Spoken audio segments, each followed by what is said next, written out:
Imagine a world where the only way to shop was piling into crowded malls on weekends, flipping through thick catalogs, and hoping your size was still in stock. Just 25 years ago, almost every purchase happened face to face. Today, 1 billion packages move each week with a tap and a swipe, while malls and retail legends like Sears crumble around us. Within a single generation, everything changed. Long before the first website or digital checkout, Americans were already shopping from home, by mail. In 1872, Aaron Montgomery Ward sent out a single-sheet catalogue listing 163 items. Farmers in remote towns could scan the page, fill out an order form, and wait for the train to deliver everything from plows to pocket watches. By 1876, Ward's catalogue had grown to 152 pages, and annual sales topped $7 million. The idea was simple but powerful. Skip the trip to the city, skip the middleman, and let the post office bring the store to your door. Then came Sears, Roebuck, and Co. In 1893, Richard Sears and Alva Roebuck launched their own mail-order catalogue. By 1900, Sears catalogues ran hundreds of pages thick and reached millions of rural homes. These catalogues were more than shopping lists, they were windows to a wider world, offering everything from sewing machines to entire prefabricated houses. For families far from big towns, flipping through those pages was as close as they would get to a department store. By the early 20th century, Sears was shipping $10 million in goods each year, outpacing even Ward's reach. Order forms, money orders, and the promise of satisfaction guaranteed replaced crowded aisles and face-to-face bargaining. The catalogue era proved something essential. People valued convenience and choice, even if it meant trusting strangers with their money and waiting weeks for delivery. The appetite for at-home shopping was there, decades before anyone typed a credit card number into a browser. Saturday morning at the mall was a ritual for millions of American families. Cars filled sprawling parking lots, and crowds pressed through glass doors, drawn by the promise of new arrivals and weekend sales. Inside, the air buzzed with the hum of conversation, the scent of cinnamon rolls, and the steady ring of cash registers. Shopping was not just about buying, it was a social event, a place to meet friends, try on the latest styles, and grab a slice of pizza at the food court. For teenagers, the mall offered a sense of freedom. For parents, it was a one-stop destination to check off the week's errands. But convenience had its limits. Store hours were fixed. Most malls opened at 10 in the morning and closed by 9:30 in the evening, with Sundays often shorter or shuttered altogether. If you worked late or needed a last-minute gift, you had to race the clock. Weekends meant braving the crowds. Foot traffic studies from the late 1980s counted up to 50,000 visitors, packing a mall 1 million square feet in size on a busy Saturday. Parking could take half an hour. Lines stretched at checkout, especially during holiday rushes, and it was not unusual to visit 3 different stores just to find the right size or color. Inventory was finite. A typical department store stocked perhaps 100,000 items, a fraction of what is available online today. Popular toys or fashion trends sold out quickly, leaving shoppers with rain checks or empty hands. Payment was a face-to-face transaction. Cash was king, but checks required photo ID and sometimes a phone call for verification. Credit cards meant signing a slip and waiting for approval. Trust was built on eye contact and signatures, not encryption or digital wallets. All these frictions, limited hours, crowded aisles, out-of-stock signs, and slow payments were accepted as the price of entry. The mall was more than a marketplace. It was a community hub, but it was also a world defined by boundaries and effort. The idea that shopping could happen anywhere, anytime, without these barriers, still belonged to science fiction. A blinking lock icon appeared in web browsers in 1994, quietly rewriting the rules of trust. This was Secure Sockets Layer, or SSL, turning credit card numbers into encrypted code and making online payments feel less like a gamble. Still, trust needed more than technology.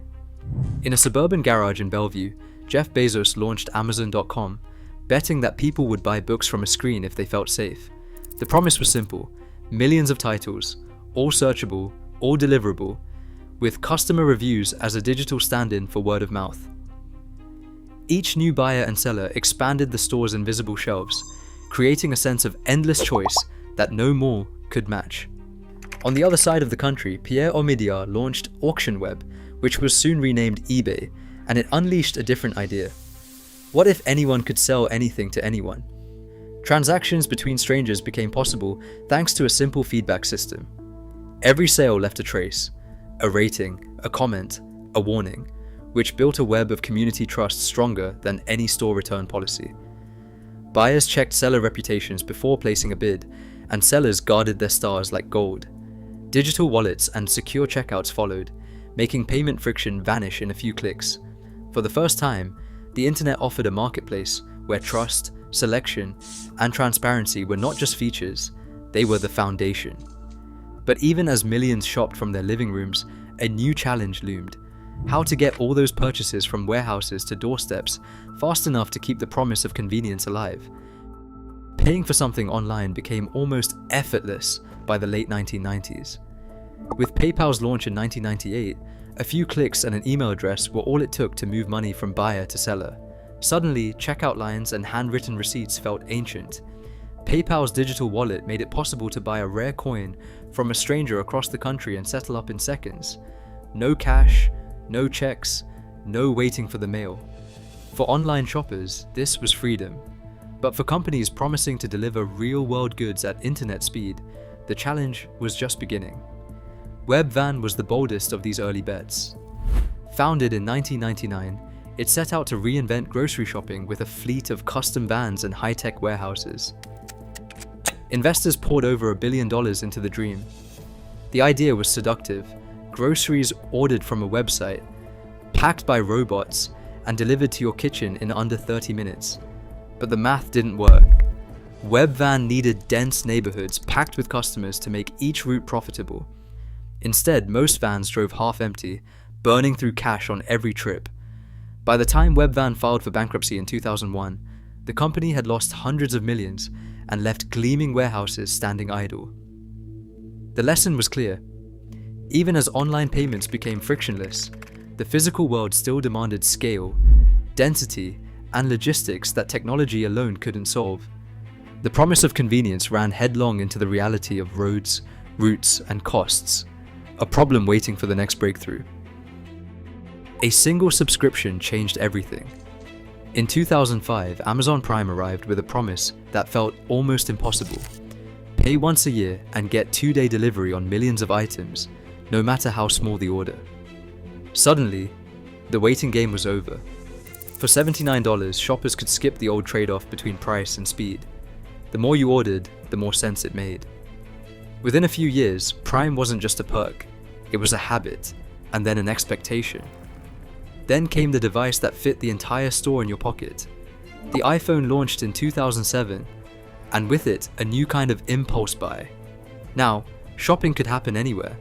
On the bus, at work, in bed. A flash sale notification could trigger a purchase in seconds. No lines, no closing time, no searching for a parking spot. Behind the scenes, the seller universe exploded. Shopify, founded in 2006, offered small businesses a way to launch online storefronts in minutes, not months.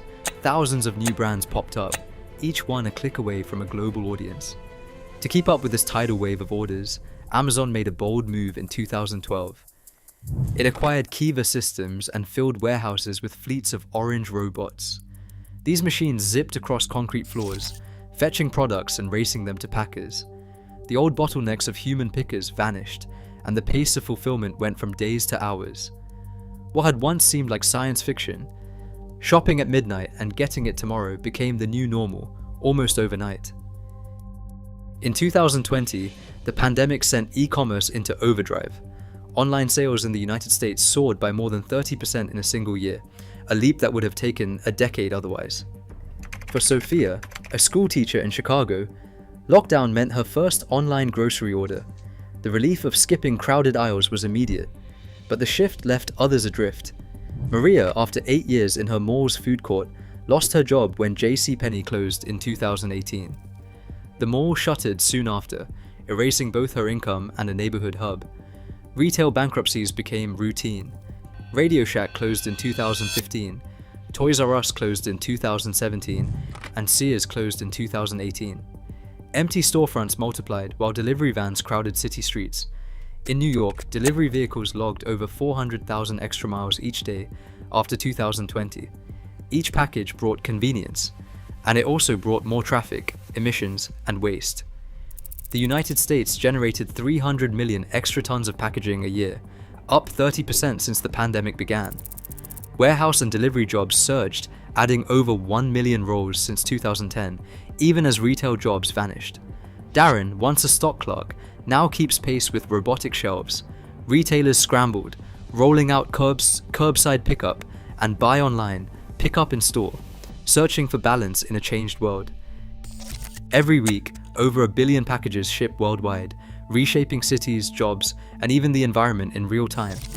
As new technologies emerge, today's digital marketplaces could be tomorrow's relics. No technology stays on top forever. Share your thoughts below. What do you think comes next?